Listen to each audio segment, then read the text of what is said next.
శృతిస్మృతిపురాణానాం ఆలయం కరుణాలయం నమామి భగవత్పాదం శంకరం లోకశంకరం శంకరం శంకరాచార్యం కేశవం బాదరాయణం సూత్రభాష్యకృతౌ వందే భగవంతౌ పునః పునః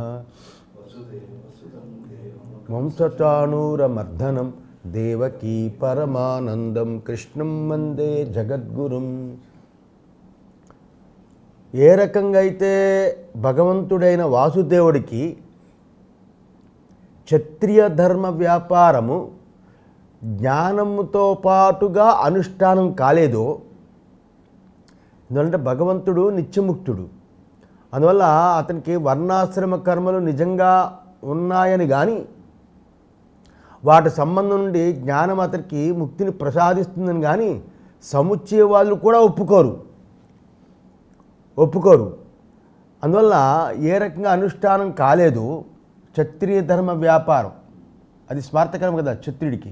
ఆ జ్ఞానంతో పాటు అనుష్ఠానం కాలేదో పురుషార్థ సిద్ధికి కారణం కాలేదు. అలాగే ఇది కూడా. కనుక ఫలాభిసంధి లేకుండా ఉండడం భగవంతుడికి ఇక్కడ ఫలాభిసంధి ఇక్కడ ఫలాభిసంధి అంటే పలాస. ఆ పలాస లేకుండా ఉండడాన్ని, అహంకారం లేకుండా ఉండడాన్ని రెండిటి యందు సమానం. భగవంతుని మరియు జ్ఞాని యొక్క ప్రవృత్తి కర్మ కాదనే దానికి ఇది కారణం. ఫలాభిసంధి లేదు, అహంకారం లేదు భగవంతుడికి. జ్ఞానికి అంతే, అలా ఉంటుంది అతని కర్మ. తత్వవిత్తు నా అహం కరోమితి మన్యతే. తత్వవిత్తు, ఎందుకంటే తత్వాన్ని తెలిసిన వాడైన అతడు నేను చేస్తున్నానని భావించడు. కర్మ చేస్తాడు కానీ నేను చేస్తున్నానని భావించడు. ఎందుకు? నచ తత్ఫలం అభిసంధత్తే. కర్మ ఫలాన్ని కూడా కోరడు.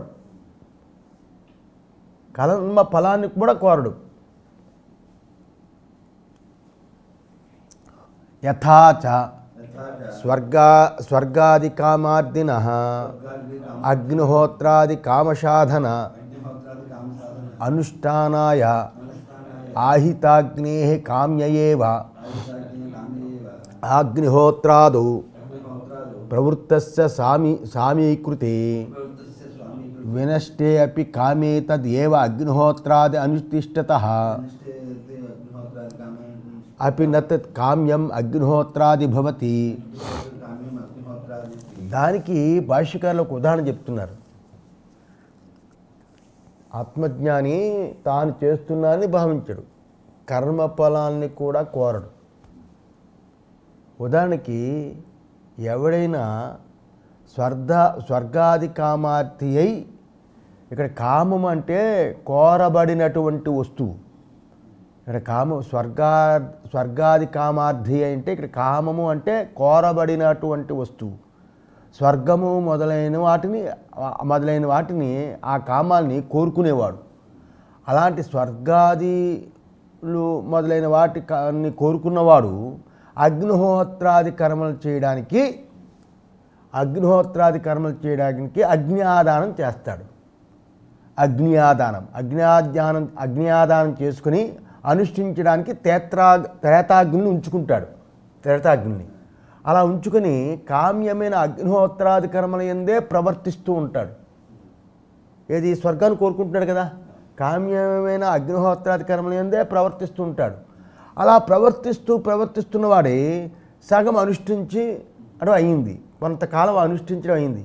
అలా అనుష్ఠించి ఉండగా అంతలో అతనికి ఆ కోరిక తొలగిపోయింది. ఆ తొలగిపోయినప్పటికీ అటువంటి ఆ అగ్నిహోత్రాది కర్మనే అనుష్ఠిస్తాడే కానీ అలాంటి కర్మను అనుష్ఠించాడు అనుకో. అలా అనుష్ఠించాడంటే ఆ కామ్యాగ్నిహోత్రానికి నిత్యాగ్నిహోత్రానికి ఇక్కడ స్వరూపంలో భేదం ఉండదు. కామ్యాగ్నికి నిత్యాగ్నికి సంకల్పన బట్టే కేవలం కామ సంబంధం చేతనే కామ్యాగ్నిహోత్రం అవుతుంది. అక్కడ కామ్య సంబంధాన్ని అతడు ఆ అనుష్ఠానం చేస్తూనే ఉన్నాడు. కోరిక తీరిపోయింది. ఆ అగ్నిహోత్ర కర్మ అనుష్ఠానం చేస్తూనే ఉన్నాడు. అతడు చేసే అగ్నిహోత్ర కర్మ అప్పుడు కామ్యం కాదు, ఎందుకంటే కామ్యాన్ని వదిలేశాడు, కర్మ చేస్తున్నాడు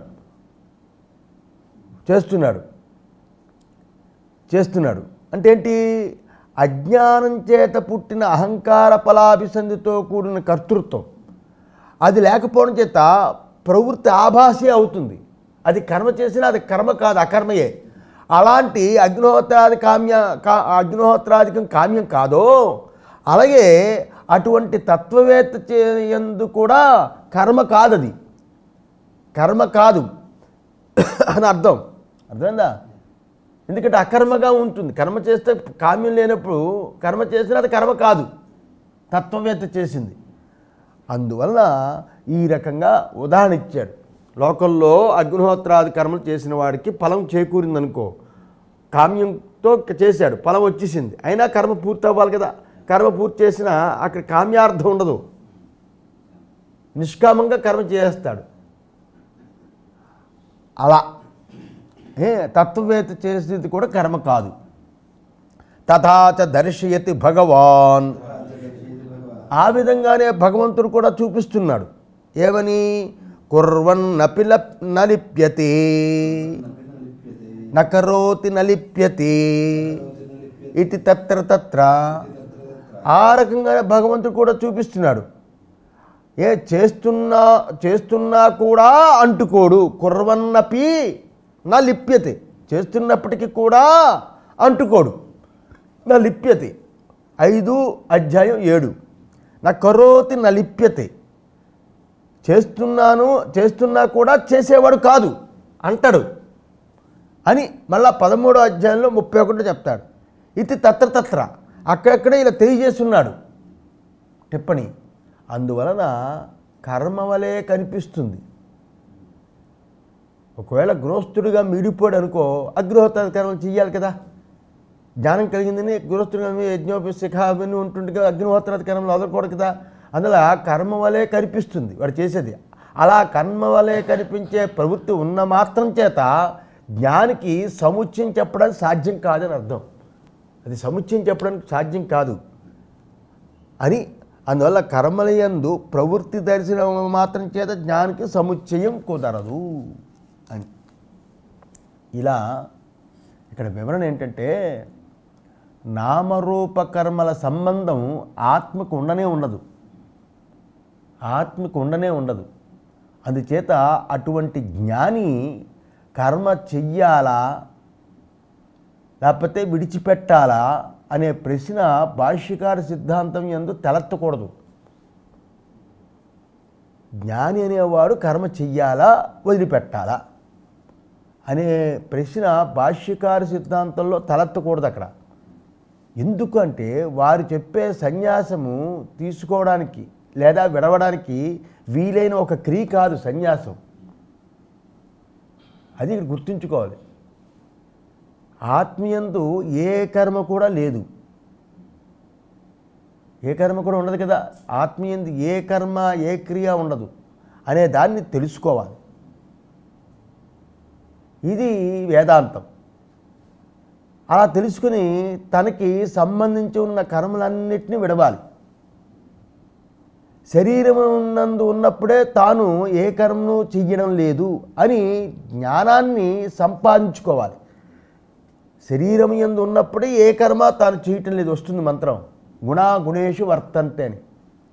శరీరం యందు ఉన్నప్పుడే తాను ఏ కర్మ చేయటం లేదని జ్ఞాని జ్ఞానంతో ఉంటాడు. కర్మలు చేస్తున్నాననేవాడు నేనని అహంతో ఉంటాడు. దేహేంద్రియాలు నావనుకుంటాడు, ప్రవృత్తి జరుగుతుంది. దేహేంద్రియాలు నావనుకోడు, నేనని అహంతో ఉండడు జ్ఞాని. అందువల్ల వాడికి ఏమవుతుంది? తాను ఆత్మీయ ఉన్నా అని తెలుసుకుంటాడు. ఆత్మీయందు ఏ కర్మ కూడా లేదు అని తెలుసుకుంటాడు. తెలుసుకుని తనకు సంబంధం ఉన్న కర్మలన్నింటినీ వదలాలి కదా. అందులో శరీరం నందు ఉన్నప్పుడే అతను తాను ఏ కర్మను చేయడం లేదనే జ్ఞానం సంపాదించుకుంటే సర్వకర్మ సన్యాసం చేసినట్లు అవుతుంది. అందుకని సన్యాసం తీసుకునే ఒక ప్రక్రియ, కాషాయం కట్టి అవన్నీ చేసి ఇదంతా స్మార్ట్ కర్మ, దాన్ని దూషించడం కాదు. కానీ ముందు వీడు మానసికంగా కూడా కర్మ వదిలిపెట్టాలి. మానసికంగా కూడా కర్మ కాషాయం కట్టిన తర్వాతనే వదలాలి. కనీసం కాషాయం కట్టక ముందే వాడు కర్మ మానసికంగా వదిలేడు అనుకో, వాడు విద్వత్ సన్యాసి అవుతాడు. కనుక సర్వకర్మ సన్యాసం చేసినట్టు అవుతుంది. అంతేగాని అన్ని కర్మలు వదిలి కూర్చున్నంత మాత్రాన సన్యాసం కాదని శంకరాచార్యుల వారి యొక్క అభిప్రాయం. అన్ని కర్మలు వదిలి కూర్చుంటే ఏమవుతుంది? పొద్దున్న టిఫిను, మధ్యాహ్నం భోజనం, మధ్య మధ్యలో టీలు, సాయంత్రం మళ్ళీ బిస్కెట్ టీ, రాత్రి టిఫిను, పడుకున్నాం. రోజు గడపే తప్ప ఏముంది దానికి? ఆ జ్ఞానానికి కావాల్సిన ఉపాధి కాదు కదా. ఇలా అలా ఉన్నప్పుడు అలా అయితే ఇప్పుడు ఇక్కడ అర్జునుడికైనా జ్ఞానం లేకుండా అన్ని కర్మలు వదిలి కూర్చోవడం కుదరని మాట కదా. జ్ఞానం లేకుండా అన్ని కర్మలు వదిలి కూర్చుంటా అన్నాడు కదా, అది కుదరని మాట. ఎందుకంటే సోమరితనము అర్జునుడికి లేదు. అర్జునుడికి సోమరితనం లేదు. అతడు ధర్మ సమ్మూఢుడుగా ఉన్నాడు. ఇక్కడ సోమరితనం కాదు, ధర్మ సమ్మూఢుడుగా ఉన్నాడు. సోమరితనంతో సన్యాసం తీసుకుంటే పాపం వస్తుంది. ఇతనికి ధర్మమేది అధర్మమేదని విచక్షణ కోల్పోయాడు. అతడు ధర్మ సమ్మూఢంలో ఉన్నాడు. ఏది ధర్మమో ఏది అధర్మమో తెలియకుండా ఉన్నాడు. అతనికి తాను చేస్తున్నది పాపకరమైన అయుక్తమైన కర్మ కదా అని అనిపించింది. దానికి యుక్తం కాదు కదా కర్మ అని అనిపించింది. పాపకరమైంది అనుకున్నాడు. రాజ్యం కోసం యుద్ధం చేయడం కంటే భిక్షాటనీయే ఉత్తమం కదా అని అనిపించింది. అప్పుడు భగవంతుడు ఈయనకి సమ్యక్ జ్ఞానమూలకమైన కర్మ రహస్యాన్ని చూపించాలనుకున్నాడు. సమ్యక్ జ్ఞానమూలకంగా కర్మ రహస్యాన్ని చూపించాలనుకున్నాడు. అంటే ఆత్మజ్ఞానం చెప్పాలి. ఆత్మజ్ఞానం సరి అయిన జ్ఞానాన్ని కలిగించాలి. కలిగించి కర్మ రహస్యాన్ని చూపించాలనుకున్నాడు శ్రీకృష్ణ భగవానుడు. ఆ కర్మ రహస్యాన్ని చూపించి కర్మయోగాదుల వల్ల చిత్తశుద్ధి కలుగుతుంది. దాని చేత సర్వకర్మ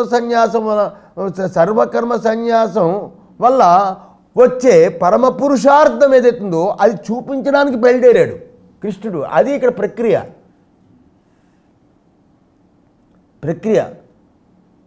అందులో గబాను లేచి సన్యాసానికి వెళ్ళిపోకూడదు. ఏం చెప్తుంది భగవంతుడు ఉద్దేశం, కృష్ణుడు ఏం విన్నాడు, భాష్యకారులు ఏం చెప్తున్నారు, జాగ్రత్త చూసుకోవాలి. ఇక్కడ కర్మను విడదడం అనే మాటకి ప్రపంచాన్ని విడచడం అనే మాట వల్ల అర్థం చేసుకోవాలి. కర్మను వదిలేయడం అంటే ప్రపంచాన్ని వదిలేయడం, అలా అర్థం చేసుకోవాలి. ప్రపంచం నామరూప కర్మాత్మకమే ఉంటుంది. నువ్వు కర్మ వదిలేసిన ప్రపంచం నిన్ను వదలదు. ప్రపంచం నామరూప కర్మాత్మకే ఉంటుంది. ఆ కర్మలో నువ్వు కొట్టుమిట్టాడుతూ ఉండాలి ప్రపంచం. అందులో కర్మ వదిలేస్తే ప్రపంచాన్ని వదిలేసినట్టుగా అవుతుంది. అందులో నామరూప కర్మాత్మకే ఉంటుంది ప్రపంచం. దీన్ని విడవడం వదలడం అనేది కుదరదు. అయితే ఇక్కడ తెలియవలసిన విషయం ఏంటంటే ప్రపంచం సత్యం అనే బుద్ధి వల్ల అనేకులు కామక్రోధాలకి చిక్కి నలిగిపోతూ ఉంటారు. కుక్కలు ఎంగిలి ఆకుల కోసం ఒకదానికి ఒకటి ఖర్చుకున్నట్లుగా జనాలు పోట్లాడుకుంటూ ఉంటారు ప్రపంచంలో. ఈ పోట్లాట్లో వాళ్ళ స్వార్థం చాలా చక్కగా సాధించడానికి వ్యవహార చతురులై ఉంటారు. వాళ్ళకి మేధావులని పేరు లోకంలో. అయితే ఇక్కడ దేహాత్మ బుద్ధి వదిలి దేహేంద్రియాదుల కంటా అత్యంత విలక్షణమైన సర్వవ్యాపకమైన చైతన్యం ఒకటి ఉంది. అదే సత్యం. ఈ నామరూప కర్మాత్మకమైన ప్రపంచము దానికంటా వేరుగా స్వతంత్ర సత్తా లేకుండా ఉందని తెలుసుకోవాలి. అలా తెలుసుకోవడం చేత, అలా ఉండడం చేత ఇది మిథ్యాని దాని ఉంద మిథ్యాభిమానం వదలాలి. మిథ్యాభిమానం వదిలిన వాళ్ళకి కర్మసంబంధం పూర్తిగా పోయినట్లు అవుతుంది.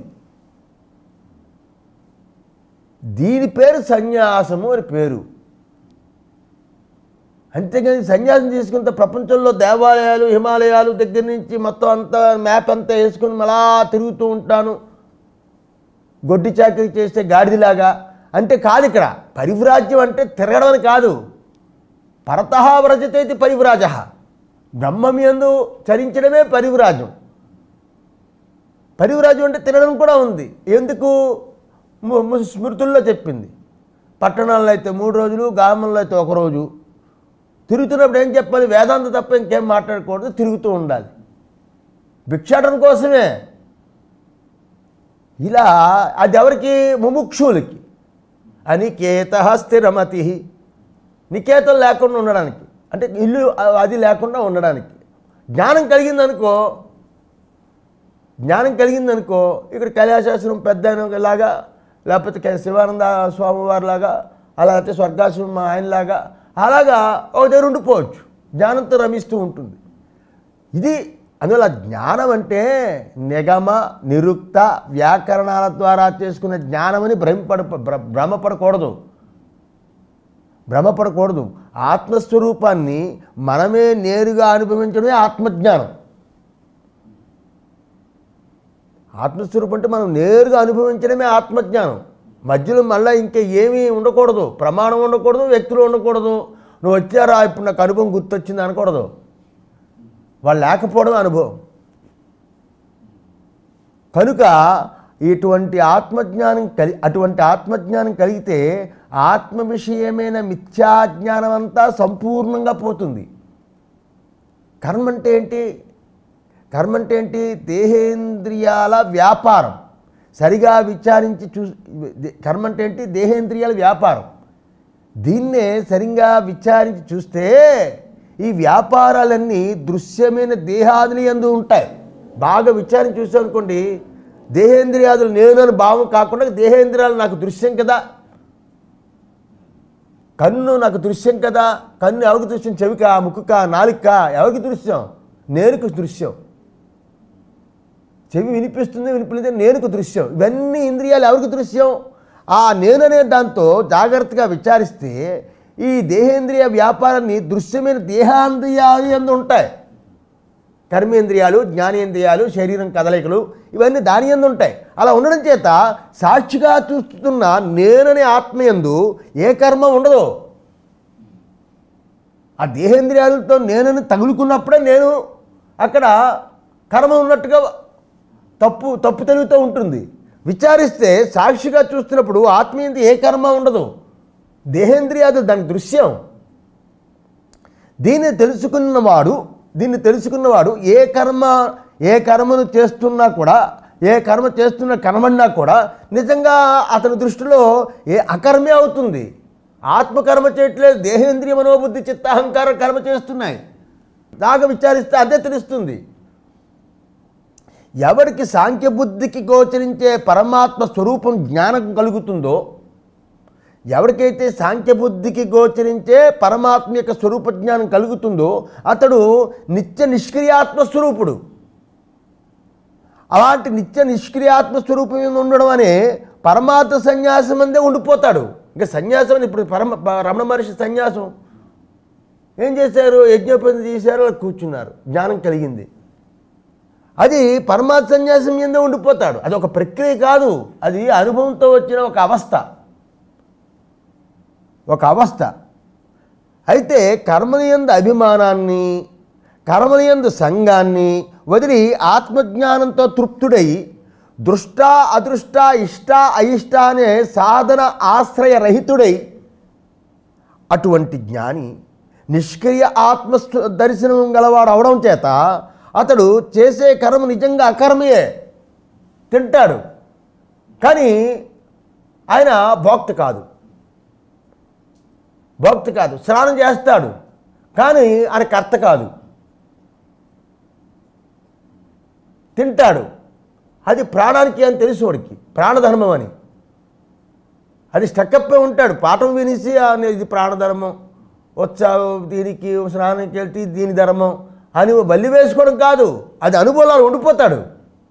ఎందుకంటే దాని మీద సహజంగా ఉంటుంది తప్ప దాని మీద ప్రాణం ఉండదు. అటువంటి వానికి కర్మలతో ఏం ప్రయోజనం ఉంటుంది? మిగతా కర్మలతో ఈ దీనికి ఎలా ఉన్నప్పుడు ఏముంటుంది? కనుక అతడు ససాధనతో కర్మలు వదలచ్చు. అంటే సాధనతో కలిసి అన్ని కర్మలు వదిలివచ్చు అతను. ఇంకెందుకు కర్మలతో? అలాంటి వాడు వదలాలి.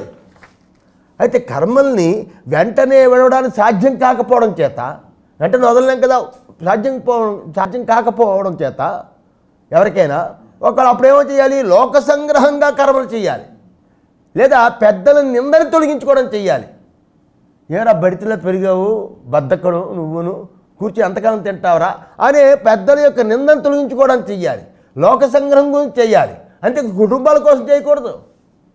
పూర్వలే కర్మల యందు ప్రవర్తించినా కూడా అతడు నిష్క్రియాత్మ దర్శన సంపన్నుడు అవడం చేత పూర్వయందు కర్మల యందు ప్రవర్తించాడు కదా, అలా ప్రవర్తించినా కూడా అతడు నిష్క్రియాత్మ దర్శన సంపన్నుడు అయ్యాడు. తర్వాత అవడం చేత తానేమీ చేయని వాడే అవుతాడు. అంటే ఇంతకుముందు చేసిన కర్మలు కూడా చేయనివాడే అవుతాడు. జ్ఞానం కలిగింది, అప్పుడు తప్పు తెలివిపోయింది, ఎప్పుడూ నేను చేయనివాడే అనుకుంటాడు. అతడు చేసే కర్మ ఇతరులకి ప్రవృత్తి రూపకంగా కనబడుతుంది, ప్రతి ఒక్కరికి కనబడుతుంది. కనబడినా కూడా అది కర్మ కాదు, అది కర్మ కాదు. అటువంటి గృహస్థుడు, ఆ గృహస్థుడు చేసే కర్మతో జ్ఞానానికి సముచ్చయం లేదురా, సముచ్చయం లేదు. అందువల్ల భగవంతుడైన వాసుదేవుడు చేసే క్షాత్రకర్మ పురుషార్థ సిద్ధి కోసం ఎలా జ్ఞానంతో సముచ్చయం కాదో, అంటే మోక్షం కోసం ఎలా జ్ఞానంతో సముచ్చయం కాదో ఆ క్షాత్రకర్మ వాసుదేవుడికి, అలాగే జ్ఞాని చేసే కర్మ కూడా జ్ఞానంతో సముచ్చయం కాదు. ఎందువల్ల యస్య సర్వే సమారంభాః కామసంకల్ప వర్జితాః జ్ఞానాగ్నిదగ్ధ కర్మాణం తమాహు పండితం బుధాః. ఎవడి కర్మలు కామసంకల్ప వర్జితాలు, అలాంటి జ్ఞానాగ్నిదగ్ధ కర్మని పండితుల్ని కర్మిష్ఠిని పండితులని బుధుడు చెప్తారు అని 19వ శ్లోకం 4వ అధ్యాయంలో రాబోతుంది. అలాగే త్యక్త్యా కర్మఫలాసంగం నిత్యతృప్తో నిరాశ్రయ కర్మణ్యభిప్రవృత్తోపి నైవ కించిత్ కరోతి సహ 4:20. నిత్యతృప్తుడు నిరాశ్రయుడయి కర్మఫలాన్ని విడిచి కర్మలు చేస్తున్నవాడైనప్పటికీ ఏమీ చెయ్యనివాడే అని. భాష్యం 13వ టాపిక్. యత్తుచ్చ పూర్వై పూర్వతరం కృతం, అది 4:15. కర్మణైవ హి సంసిద్ధి మాస్థిత జనకాదయ 3:20. ఇది తత్తు ప్రవిభజ్య విజ్ఞేయం.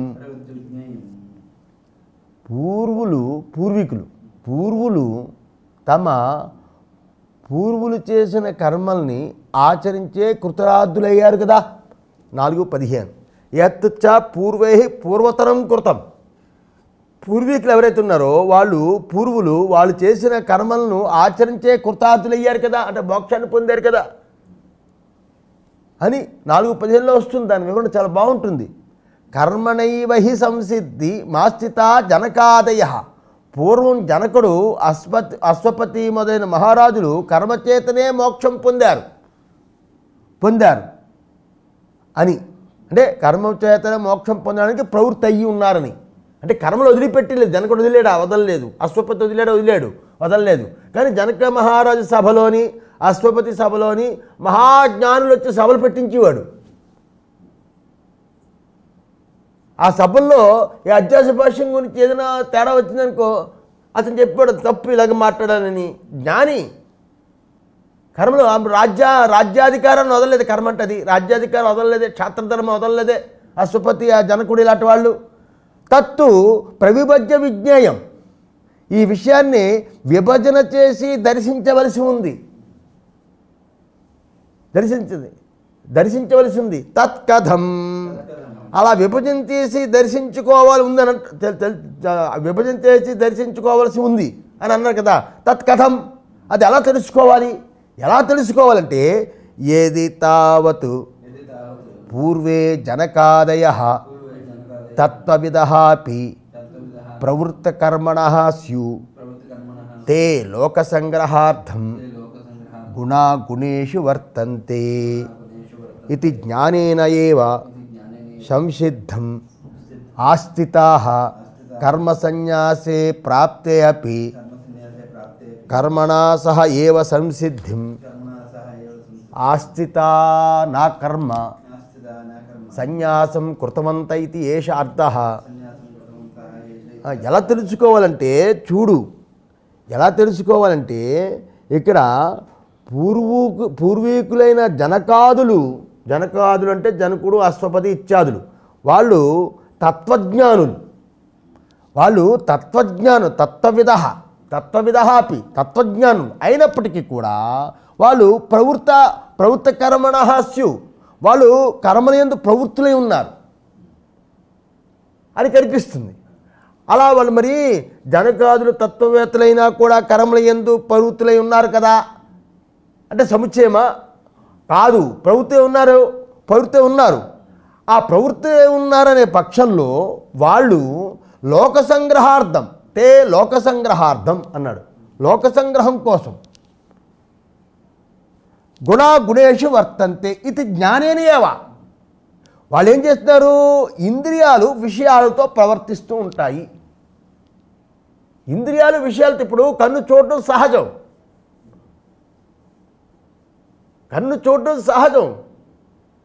కన్ను చూడకూడదు అనేది కన్ను చూడడమే దాని పద్ధతి. కానీ ప్రవృత్తి నివృత్తి అనేది నీ బుద్ధిలో ఉంది కదా, దాన్ని బట్టి నీ ప్రవర్తన ఉండాలి. కన్ను చూడడం వినడం, శబ్దం వినడం సహజం. చూస్తున్న కన్నుని ఆపలేవు, వింటున్న చెవిని చేయలేవు. కాస్త కళ్ళు పోగొట్టుకోవాలి, కర్ణపేరుని బదలు కొట్టుకోవాలి, నాలిక లేకుండా చేసుకోవాలి, రుచి లేకుండా. ఇదన్నీ పాడు పనులు. సహజంగా బహిర్ముఖం చెంది ఉంటాయి ఇంద్రియాలు, విషయాలతో ప్రవర్తిస్తూ ఉంటాయి. 3:18-28 అని జ్ఞానము చేతనే సంసిద్ధిని పొందుతారు వాళ్ళు.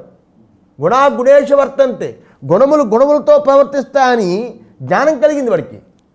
నేను చేయటం లేదు, దేహేంద్రియాదులు మనోబుద్ధి చిత్తాహంకాదులు, అది క్రియేషన్. దేని క్రియేషను? జగత్తు యొక్క క్రియేషను. జగత్తే కర్మ. అటువంటి కర్మ అనే జగత్తు ఆ గుణాలతో, ఆ గుణాలతో, త్రిగుణాలతో ఈ దేహేంద్రియాలు పుట్టాయి. త్రిగుణాలతో కూడుకున్న కర్మతో దేహేంద్రియాలు పుట్టే, ఇది కూడా కర్మ చేస్తూ ఉంటుంది. ఆ త్రిగుణాత్మకమైన జగత్తు నేను కాదు, త్రిగుణాత్మకమైన దేహేంద్రియాదులు నేను కాను, వాటి కర్మలు అవి చేస్తున్నాయి అని జ్ఞానం కలిగింది, వివేకం కలిగింది. అలాంటి వివేకం పొంది కర్మ సన్యాసం ప్రాప్తమైపోయింది వాడికి. ఇలా కర్మ సన్యాసే ప్రాప్త్యాపి, కర్మ సన్యాసం ప్రాప్తమైనా కూడా కర్మణాసేవ ఏవ సంసిద్ధం, కర్మతో కూడే సంసిద్ధిని పొందారు. కర్మతో కూడే సంసిద్ధిని పొందారంటే కర్మణా సహ ఏవ సంసిద్ధం, కర్మతో కూడే సంసిద్ధిని పొందారు. టిప్పణి కర్మ వలె కనబడే ప్రవృత్తితోనే అని అర్థం. లోకంలో కర్మ వలె కనిపిస్తుంది కదా, జనకాదులు చేసేది లేకపోతే జ్ఞానులు చేసేది, అది కర్మ వలె కనబడే ప్రవృత్తితోనే వాళ్ళు సంసిద్ధిని పొందారు, మోక్షాన్ని పొందారు. ఎవరు వాళ్ళు? ఆస్థిత నా కర్మ సన్యాసం కృతవంత ఇది ఏష అర్థః.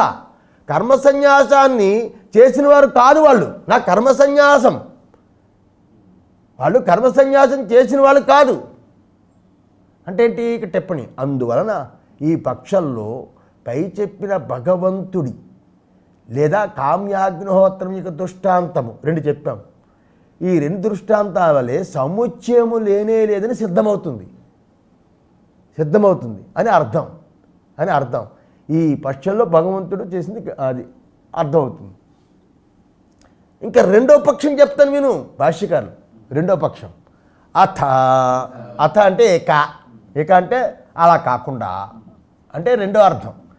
నతే తత్వవిదః ఈశ్వర సమర్పితేన కర్మణ సాధనభూతేన సంసిద్ధిం సత్వశుద్ధిం జ్ఞానోత్పత్తి లక్షణాం వా సంసిద్ధిం ఆస్థిత జనకాదయ ఇది వాక్యేయం. ముందు చెప్పింది ఏంటి? తత్వవిధుల గురించి చెప్పారు. గుణేషు వర్తంది, ఇలాగ ఉంటారని. ఒకవేళ పోని వాళ్ళు జ్ఞానులు కాలేదనుకో, తత్వవిధులు కాలేదనుకో, నతే తత్వవిద, వాళ్ళు తత్వవిధులు కాలేదు, పోనీ తత్వవిధులు కాలేదు, తత్వం తెలిసిన వాళ్ళు కాదనే పక్షంలో తీసుకుంటే, తత్వవిధులైతే ఆ పక్షం చెప్పారు. తత్వవిధులు కాదు అని పక్షం తీసుకుంటే సాధన రూప ఈశ్వర సమర్పిత కర్మల చేత, అంటే నిష్కామ బుద్ధి, ఈశ్వర సమర్పిత కర్మల చేత అంటే కామ్యకర్మలు, కోరికలతో కర్మలు చేయకుండా భగవంతుడే నాతో చేత చేయిస్తున్నాడు, పరమాత్మ గురించే ఈ కర్మ పరమాత్మే చేయించుకుంటున్నాడని ఈశ్వర సమర్పిత కర్మల చేత అంతఃకరణ శుద్ధిని లేదా జ్ఞానోత్పత్తి అని సంసిద్ధిని పొందడానికి అంతఃకరణ శుద్ధి కావాలని ఆ కర్మలు చేస్తున్నారు. ఈ అంతఃకరణ శుద్ధి ద్వారా జ్ఞానోత్పత్తి అవ్వాలి అని ఆ సంసిద్ధి కోసం జనకాదులు ఆ కర్మలు చేస్తున్నారని చెప్పచ్చు.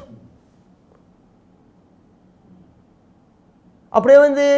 చిత్తశుద్ధి కోసం కర్మలు చేసి సంసిద్ధిని పొందారు, జనకాదులు పొందారు. అందువల్ల సత్వశుద్ధి జ్ఞాన ప్రాప్త్యర్థం అవడం చేత సంసిద్ధిని పొందారని ఇక్కడ సంసిద్ధి అంటే మోక్షం అని అభిప్రాయం. ఇలా కూడా వ్యాఖ్యానం చేయొచ్చు. ఇది వ్యాఖ్యేయం. వాడికి జ్ఞానం కలిగితే లోక సంగ్రహార్థం. జ్ఞానం కలగలేదు అని అనుకున్నావు అనుకుంటే చిత్తశుద్ధి కోసం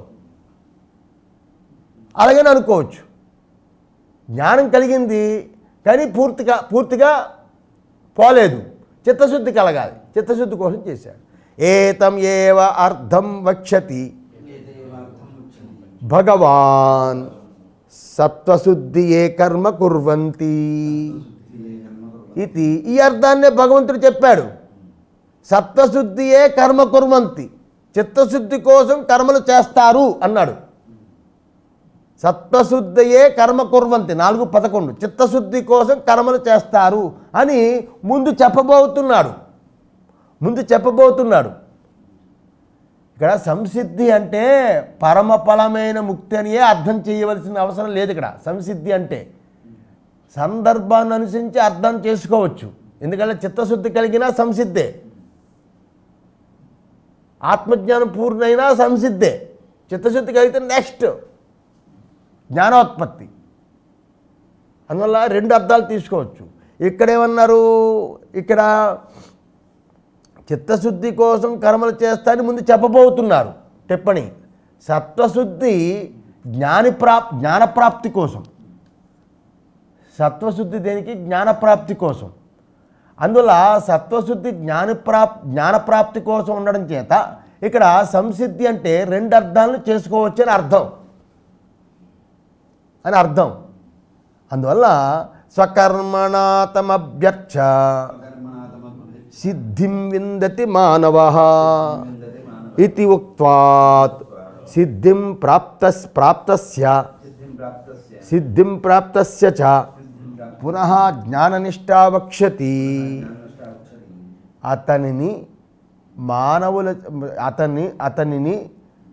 అతనిని మానవుడు స్వకర్మల చేత ఆరాధించి జ్ఞానయోగ్యతారూప సిద్ధిని పొందుతాడు. అతని అంటే పరమాత్మని స్వకర్మల చేత ఆరాధించి జ్ఞానయోగ్యతారూప సిద్ధిని పొందుతాడు అని 1846లో వస్తుంది అని చెప్పడం వల్ల శ్రీకృష్ణుడు సిద్ధి పొందిన వాడికి మరలా జ్ఞాననిష్ట చెప్తున్నాడు. సిద్ధి పొందిన వాడికి మరలా జ్ఞాననిష్ట చెప్తున్నాడు. ఎలాగా? సిద్ధి పొందినవాడు ఎలా బ్రహ్మాన్ని పొందుతాడో చెబుతాను విను అన్నాడు.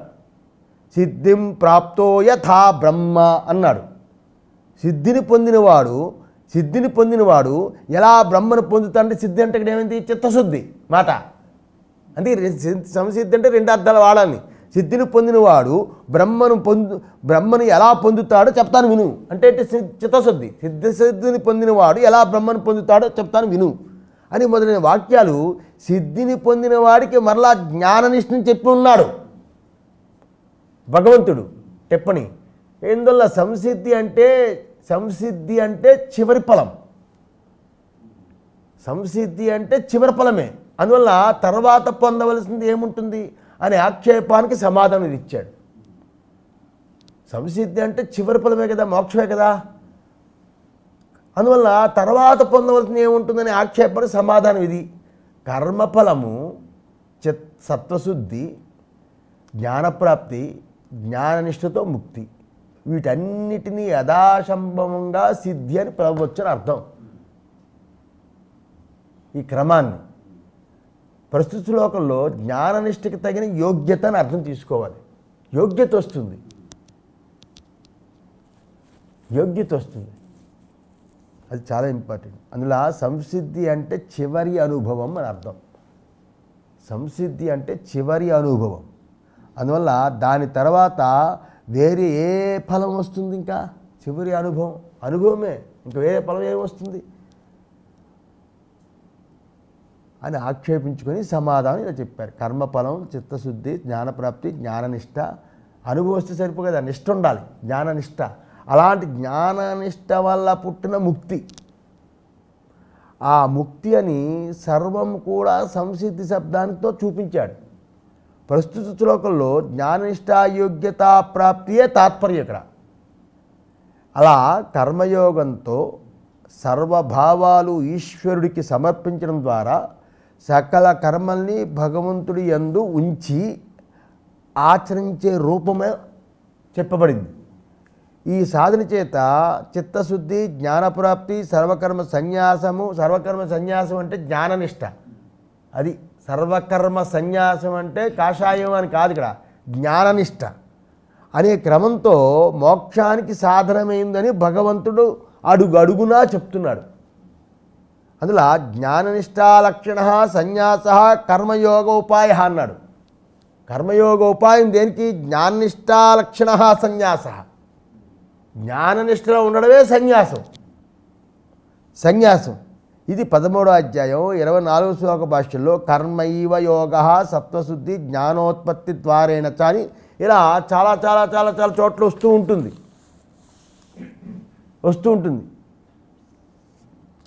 ఈ రకంగా చెప్పబడింది.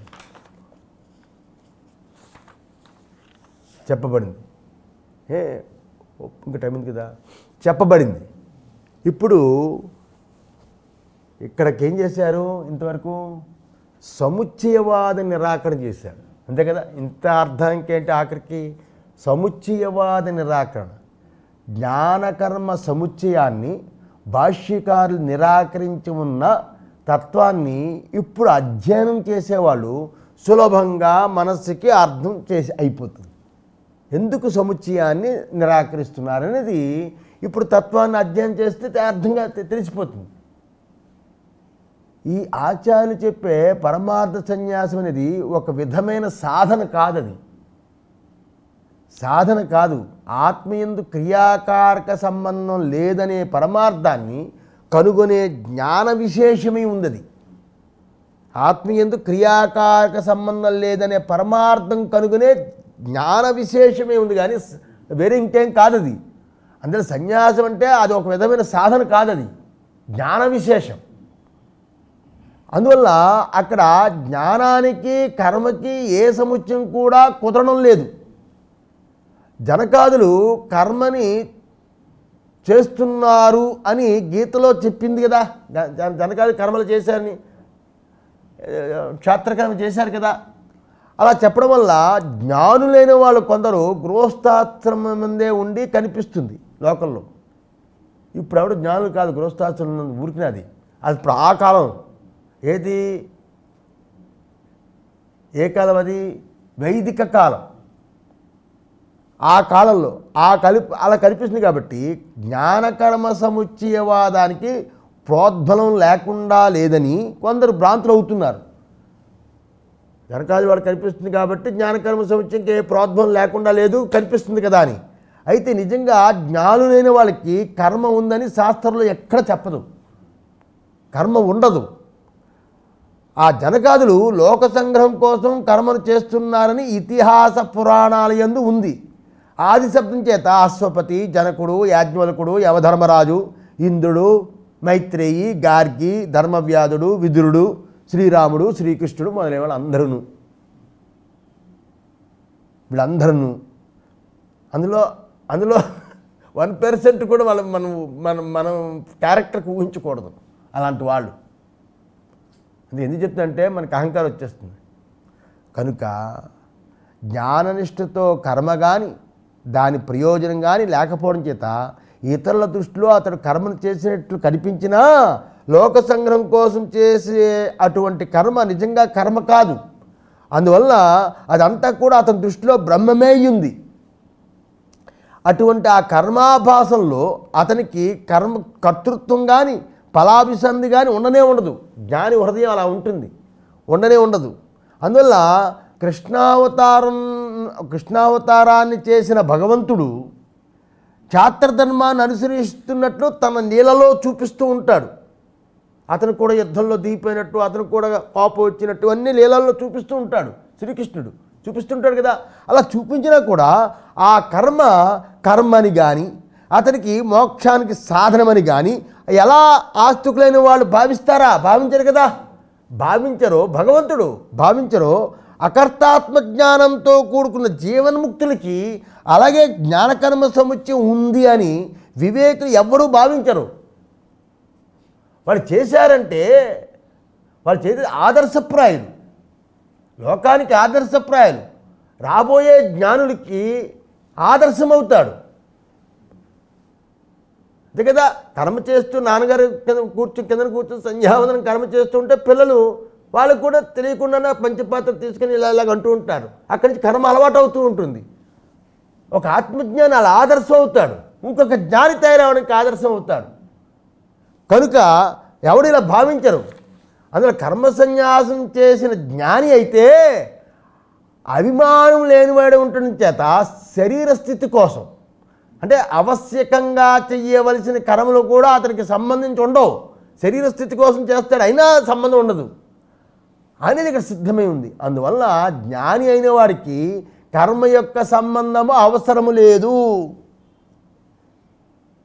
ఇక జ్ఞాని కాకపోయాడు అనుకోండి, జ్ఞాని కాకపోతే జ్ఞానాంగంగా సన్యాసాన్ని శాస్త్రోక్త విధంగా స్వీకరించాడు. జ్ఞాని కాలేదు, మోక్షం కోసం సన్యాసం తీసుకున్నాడు. అలా స్వీకరించినా కూడా ఆ మోక్షం కోసం తీసుకునేది వివిధ సన్యాసం, ముముక్షు సన్యాసం అంటారు. అటువంటి అగ్నిహోత్రాది సంబంధం లేదని స్పష్టమవుతుంది అక్కడ. దాంతో సంబంధం లేదు. అతనికి స్మార్త కర్మలతో కూడుకున్న జ్ఞానము ముక్తికి కారణమని చెప్పింది ముక్తికి. అయితే శ్రౌత కర్మలు ఉన్న గృహస్థుడికి చాలా బరువు, శృతి వాటిని మోపుతుందని అనుకుంటారు. అందువల్ల శ్రౌత స్మార్త కర్మలు అన్నీ వదిలిపెట్టి వివిధిషా సన్యాసం తీసుకొని జ్ఞానం కోసం ప్రయత్నం చేసేవాళ్ళు ఉంటారు. వాళ్ళు చిత్తశుద్ధి కోసం కొన్ని కర్మలు చేయాల్సి ఉంటుంది. అందువల్ల చిత్తశుద్ధి కోసం కర్మలు చేయడం వల్ల జ్ఞానం లేదు కాబట్టి చేస్తారు. జ్ఞానం కలిగిన తర్వాత కర్మలు జరిగాయి అనుకో, అది చిత్తశుద్ధి కోసం కాదు, లోక సంగ్రహార్థం అని ఈ రకంగా చూపించి ఆఖరిలో ఉపసంహారం. తస్మాత్ గీతాశాస్త్రే కేవలాదేవ తత్వజ్ఞానాత్ మోక్షప్రాప్తి. అందువల్ల గీతాశాస్త్రంలో కేవలం తత్వజ్ఞానం చేతనే మోక్షం కలుగుతుంది. అది తస్మాత్ గీతాశాస్త్రే కేవలాదేవ తత్వజ్ఞానాత్ మోక్షప్రాప్తి. గీతాశాస్త్రం కాదు, బ్రహ్మసూత్రంలోని ఉపనిషత్తు అయితే గీతాశాస్త్రం భగవంతుడు చెప్తున్నాడు కదా. అదే గీతాశాస్త్రం కేవలం తత్వజ్ఞానం చేతనే మోక్షం కలుగుతుంది. నా కర్మ సముచితాతి నిశ్చితార్థ, అంతేగాని కర్మ సముచ్చయంతో కాదు అని నిశ్చయించబడింది. యథాచ అయం అర్థః తథా ప్రకరణసో విభజ్య తత్ర దర్శిష్యామః. భగవంతుడి అభిప్రాయాన్ని ప్రకరణానుసారంగా విభజించి టిప్పణి. జ్ఞాన ప్రకరణం అవడం వల్ల కర్మ ప్రసక్తి లేదని ఈ విధంగా విభజించి అని అర్థం. ఇది జ్ఞాన ప్రకరణం కదా, కర్మ ప్రసక్తి లేదని ఈ విధంగా విభజించి అని టిప్పణి. భగవంతుడి అభిప్రాయాన్ని ప్రకరణానుసారంగా అంటే జ్ఞాన ప్రకరణం కాబట్టి దాన్ని అనుసరించి విభజించి ఆయా స్థలంలో మేము చూపిస్తాము, దర్శిష్యామ చూపించబోతాం ఆయా స్థలంలో అని. సహనా భవతు సహనో భునక్తు సహ వీర్యం కరవావహి తేజస్వినావధీతమస్తు మా విద్విషావహి. ఓం శాంతి శాంతి శాంతి.